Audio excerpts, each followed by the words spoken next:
انسان خسارے میں ہے. اصلاح کے معنی ہوتی ہے مرمت کرنا, سدھارنا. سب سے مشکل مشین انسان ہے. یہ زندگی آخرت کے لیے ایک امتحان ہے.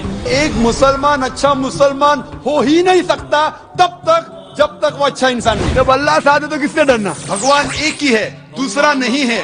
نہیں ہے ذرا بھی نہیں ہے. سب سے بہترین پلانر اللہ ہے. جب حق باطل سے ٹکراتی ہے, باطل کا سروناش ہو جاتا ہے.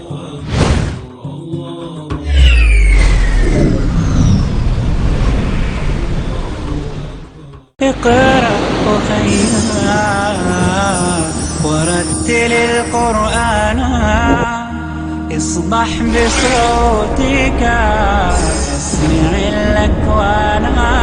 اقرأ كلام الله داوي نفوسنا لنحس في أعماقنا الإيمان.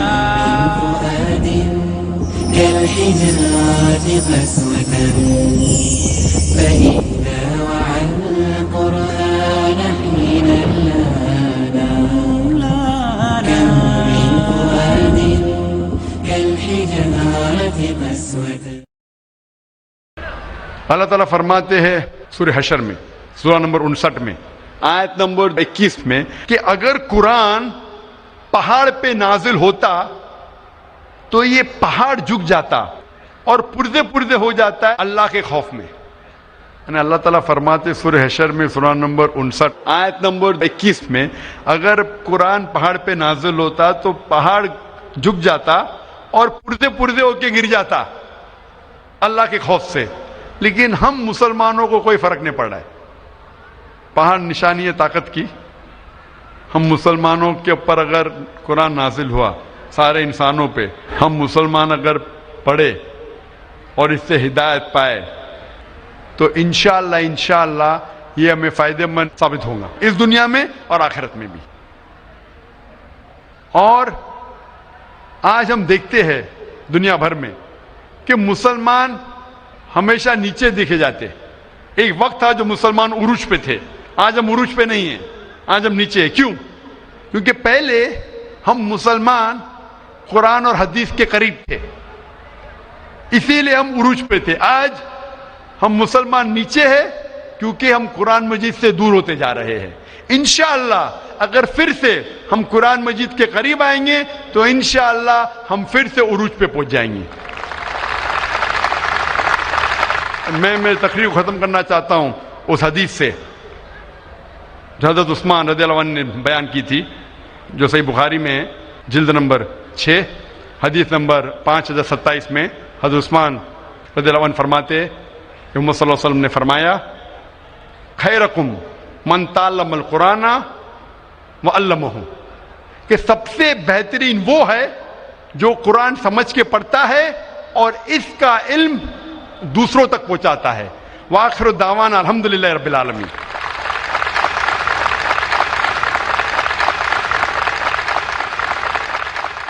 جزاک اللہ خیراً.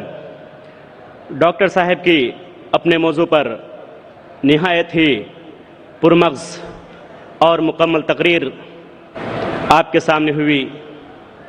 آئندہ کل ڈاکٹر صاحب کا کھلا سوال و جواب ہوگا اور پرسوں ڈاکٹر صاحب کا پھر خطاب ہوگا. لیکن جیسا کہ آپ تمام حضرات بخوبی واقف ہیں کہ ڈاکٹر صاحب کے خطاب کے بعد سب سے اہم سیشن, سب سے اہم نشست جو ہوتی ہے وہ سوال و جواب کی ہوتی ہے. اب وقت آ چکا ہے کہ آپ جناب ڈاکٹر ذاکر نائک صاحب سے روبرو ہوں اپنے سوالوں کے ساتھ. یہ سوال و جواب کا مرحلہ جتنا خوبصورت اور دلچسپ ہے اس کے اتنے ہی اچھے اور مناسب کچھ اصول بھی ہیں تاکہ اس کے ذریعہ ہم صحیح معنی میں ڈاکٹر صاحب کے جوابوں سے مستفید ہو سکیں. سوال و جواب کے سلسلے میں کچھ شرائط ہیں. سب سے پہلی شرط یہ ہے کہ سوال کرنے والا سب سے پہلے اپنا نام اور اپنا پروفیشن یعنی پیشہ بتائے۔ دوسری شرط یہ ہے کہ سوال مختصر ہو، کوئی لمبی چوڑی تقریر نہ ہو۔ تیسری شرط یہ ہے کہ سوال فقہی اور اختلافی مسائل سے متعلق نہ ہو۔ چوتھی شرط یہ ہے کہ ایک وقت میں ایک ہی سوال ہو۔ دوبارہ اگر آپ کوئی اور سوال کرنا چاہتے ہیں تو آپ کو پھر سے لائن میں جانا پڑے گا اور نمبر آنے پر آپ کو سوال کرنے کا موقع ملے گا۔ پانچویں شرط یہ ہے کہ سوال کرنے میں غیر مسلم بھائی کو اور بہن کو ترجیح دی جائے گی۔ اگر کسی بھی لائن میں کسی بھی مائک پر کوئی غیر مسلم بھائی یا بہن موجود نہ ہو تو پھر مسلمان بھائی یا بہن کو سوال کرنے کی اجازت ہوگی۔ سوال کرتے وقت غیر مسلم بھائی اور بہن کو مکمل اجازت ہوگی کہ اسلام کے متعلق کوئی بھی سوال کریں وہ کر سکتے ہیں، جبکہ مسلم بھائی اور بہن کے لیے یہ شرط ہے کہ وہ صرف موضوع سے متعلق سوال کریں۔ واضح رہے کہ آج کا موضوع ہے کیا قرآن کریم کو سمجھ کر پڑھنا ضروری ہے۔ سب سے آخری شرط یہ ہے کہ اگر کوئی سوال نامناسب ہو تو مجھے اس بات کی مکمل اجازت ہوگی کہ اس سوال کو میں رد کر سکوں۔ اب ہم لوگ مکمل ڈسپلن کے ساتھ اس کارروائی کو آگے بڑھائیں۔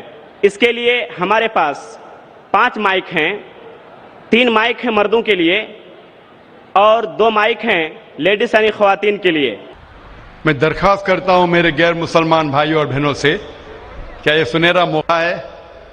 آپ اسلام کے متعلق کوئی بھی سوال پوچھ سکتے ہیں۔ آپ چاہے تو میرے لیکچر پہ تنقید کر سکتے ہیں، مجھے کوئی اعتراض نہیں۔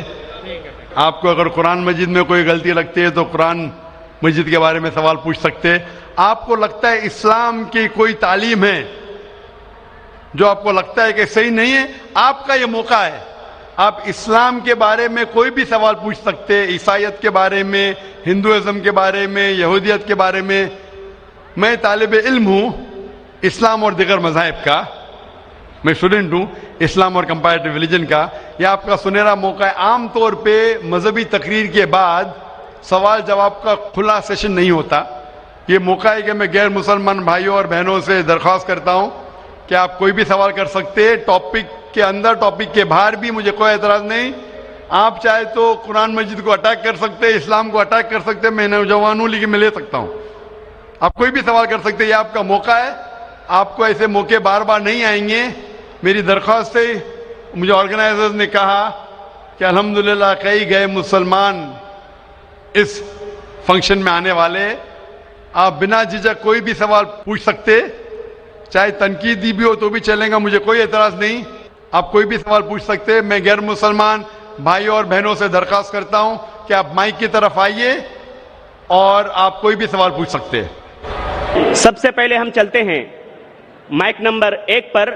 وہاں اگر کوئی غیر مسلم بھائی ہے اور ان کے ذہن میں کوئی سوال ہے تو وہ سوال کر سکتے ہیں مائک نمبر 1 سے۔ آداب۔ آداب، السلام علیکم۔ وعلیکم السلام۔ میرا نام وجے کمار بوترا، میں کشن گنج کا نواسی ہوں اینڈ یہاں پر ایک میری ریزن کی انڈسٹری ہے۔ By profession I am an entrepreneur. ماشاءاللہ۔ ایسا ہے آپ کے وشے میں نے آپ کی تقریریں کافی ٹی وی پر بھی دیکھی ہے، پیس ٹی وی پر کلکتے میں، اور ہم نے ایسا پایا کہ آپ اسلام کے علاوہ ہندو شاستروں میں بھی آپ کی بہت بڑی آستھا اور بہت بڑی روچی رکھتے ہیں۔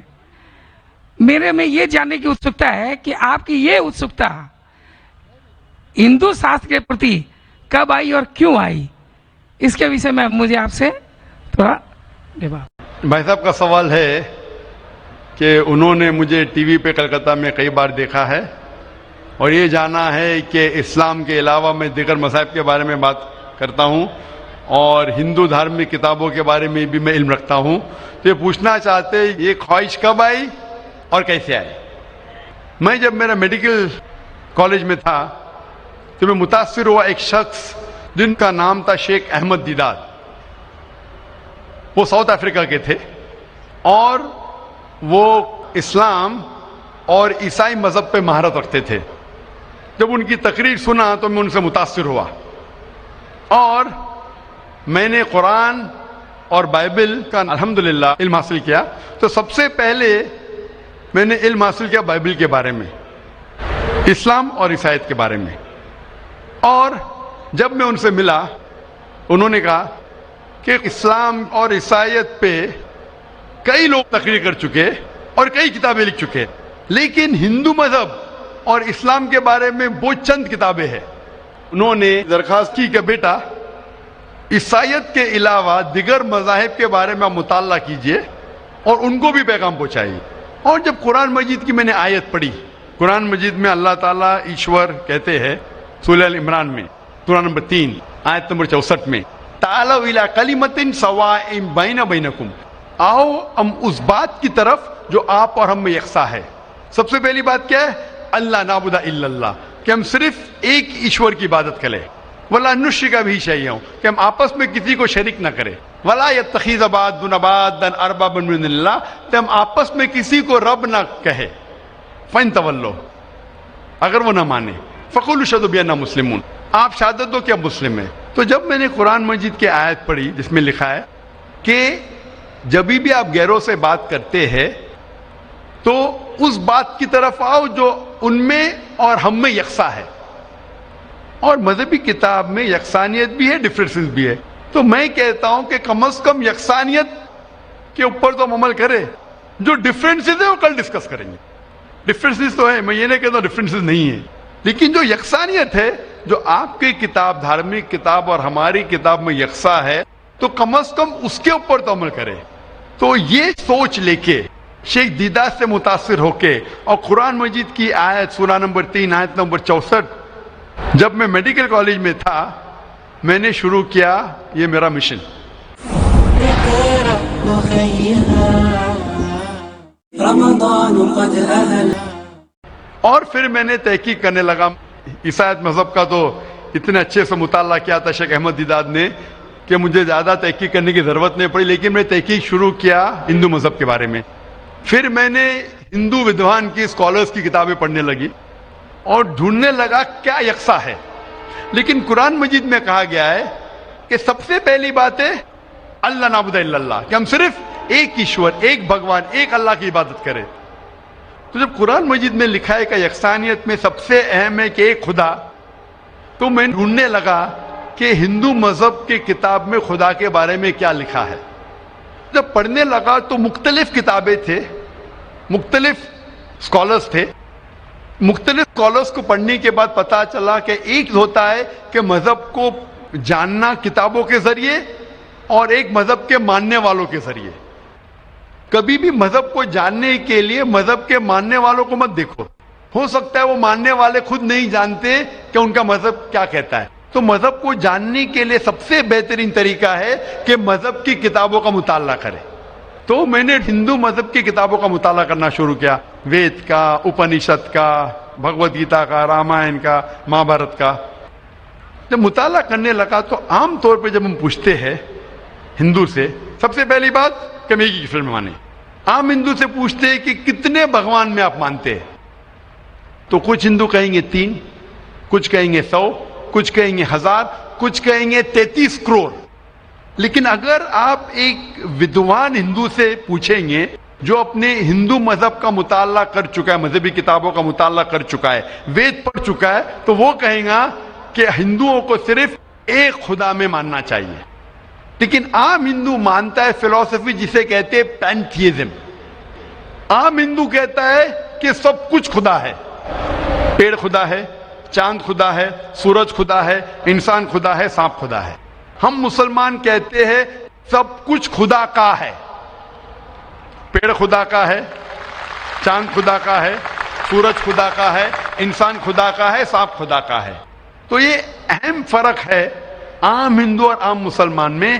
عام ہندو کہتا ہے سب کچھ خدا ہے، ہم مسلمان کہتے ہیں سب کچھ خدا کا ہے. تو یہ فرق ہے صرف کا.